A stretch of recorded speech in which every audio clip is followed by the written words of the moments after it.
इस वीडियो का पर्पस सिर्फ इतना है कि हम जिस चीज़ को बहुत ज़्यादा मानते हैं, सम्मान करते हैं, उसके सम्मान के लिए सही कदम उठाएं और अपने जीवन को जिन नियमों के द्वारा हम आगे बढ़ाना चाहते हैं, वैसा करने की हिम्मत अपने अंदर ले आ पाएं।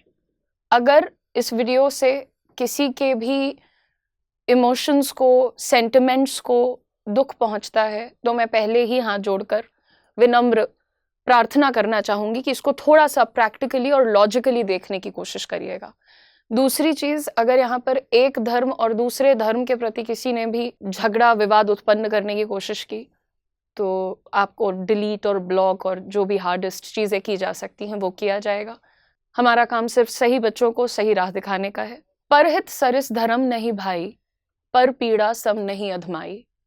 यदि कोई व्यक्ति धर्म के नाम पर लोगों का शोषण करे, उन्हें डराए, ठगे, अपमानित करे या उनका जीवन बर्बाद करे, तो वो चाहे कितनी भी धार्मिक वेशभूषा धारण करे, तुलसीदास जी के अनुसार वह धर्म नहीं अधर्म के मार्ग पर है।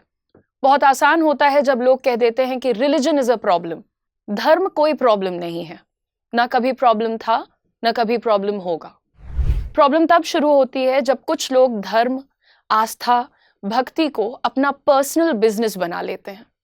हर धर्म इंसान को सच्चाई, दया, विनम्रता, सेल्फ डिसिप्लिन सिखाता है, लेकिन हर धर्म के नाम पर कुछ ऐसे लोग हैं जो आपको अक्सर मिल जाते हैं और खुद को गुरु, पीर, बाबा, हीलर, प्रीचर, मसीहा बताकर लोगों का ट्रस्ट जीत लेते हैं और फिर उस ट्रस्ट का गलत फायदा उठाते हैं।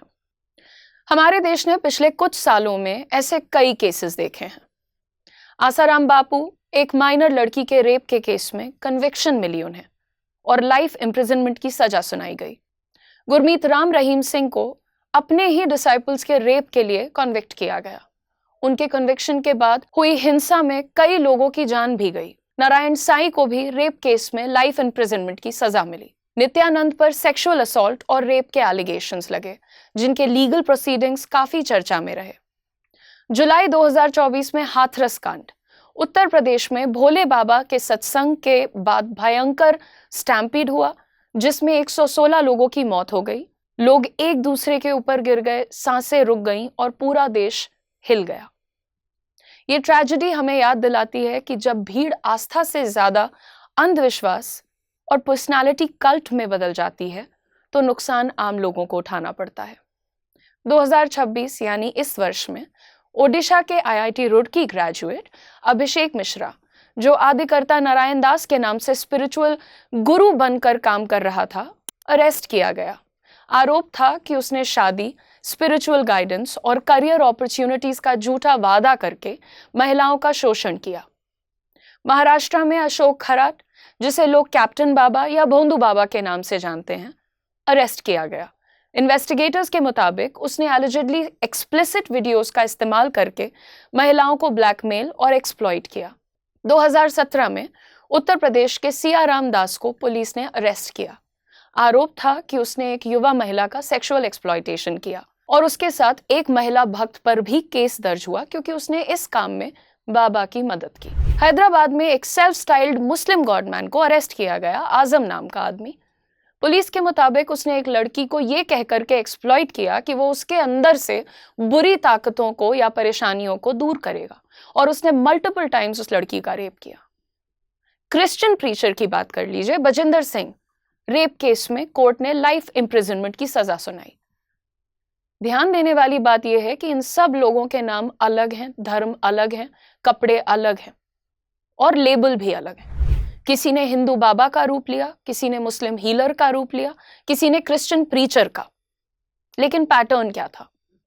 पहले विश्वास जीतो, फिर भक्ति को पर्सनल लॉयल्टी में बदलो, फिर सवाल पूछने वालों को चुप करा दो और पावर का मिसयूज करो।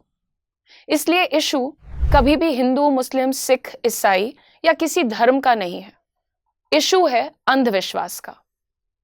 अगर हम सच में अपने धर्म का सम्मान करते हैं, तो हमें धर्म को अपनी पर्सनल स्पिरिचुअल जर्नी तक सीमित रखना चाहिए।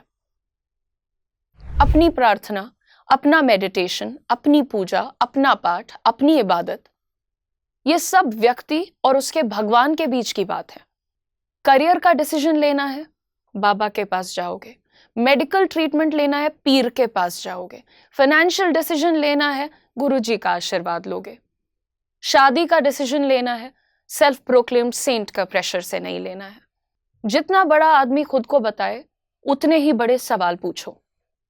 जो गुरु ट्रांसपेरेंसी से डरते हैं, उनसे दूर रहो।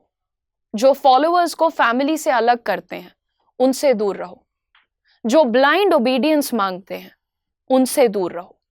जो खुद को कानून से ऊपर समझते हैं, उनसे दूर रहो। सच्चा धर्म कभी सवालों से नहीं डरता। आस्था रखिए, अंधविश्वास नहीं। आध्यात्म को जिंदा रखिए, पर्सनालिटी वर्शिप नहीं। धर्म को जिंदा रखिए, लेकिन अपनी सोच और विवेक, इसे कभी मत छोड़िए। और जब किसी धार्मिक या प्रभावशाली व्यक्ति का परिवार के लोग कानून और सामाजिक मर्यादा से ऊपर खुद को समझने लगते हैं, तो सवाल पूछना और भी जरूरी हो जाता है। फरवरी 2023 में सौरभ गर्ग, जो कि शालिग्राम के नाम से भी जाने जाते हैं, और जो हिंदू धर्म के लोग हैं वो जानते होंगे कि शालिग्राम नाम अपने आप में कितना शक्तिशाली है। ये हैं बाबा बागेश्वर धाम के भाई। ये जाते हैं एक दलित व्यक्ति के यहाँ एक विवाह समारोह में। खुद ये सिगरेट पी रहे हैं, नशे में हैं, बंदूक लहरा रहे हैं, गालियां दे रहे हैं। कानूनी कार्रवाई की मांग उठी थी। आगे का रिजल्ट आपके सामने है। किसी भी घटना की अंतिम सच्चाई और जिम्मेदारी कानूनी प्रक्रिया से तय होती है, लेकिन एक सिद्धांत हमेशा याद रखना चाहिए। किसी का धार्मिक पद, पारिवारिक पहचान या लोकप्रियता उसे कानून और जवाबदेही से ऊपर नहीं उठा सकता। आस्था का मतलब व्यक्ति पूजा नहीं, बल्कि सच, न्याय और विवेक के साथ खड़े रहना होता है। गीता हमें याद दिलाती है कि धर्म का मतलब किसी व्यक्ति की अंधी भक्ति नहीं, बल्कि सत्य, न्याय और कर्तव्य के साथ खड़े रहना है।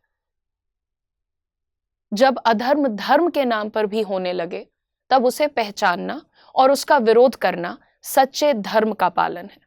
यदा यदा हि धर्मस्य ग्लानिर्भवति भारत, अभ्युत्थानम अधर्मस्य तदात्मनम सृजम्यहम्।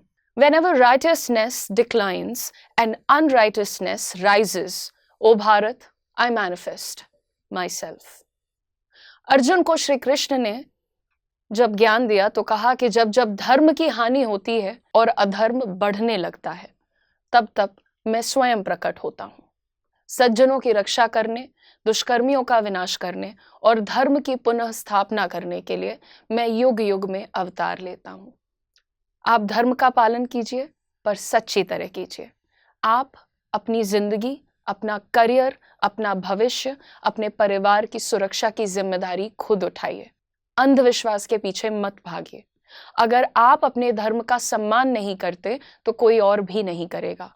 अगर आप अपने धर्म का मेला लगा रहे हैं, दिखावा कर रहे हैं, पर सच में आपके अंदर कोई बदलाव नहीं है, तो कहीं ना कहीं अपने धर्म के नाश का पाप भी आपके ऊपर आएगा। धर्म का मजाक मत बनाइए। अगर आप दिन में एक बार भी सच्चे मन से ईश्वर को याद करते हैं, अपने ईश को याद करते हैं, तो किसी को भी चोट मत पहुंचाइए, धोखा मत दीजिए, झूठ मत बोलिए, और कम से कम धर्म का ढोंग करके कमजोर, मासूम, परेशान लोगों का फायदा मत उठाइए।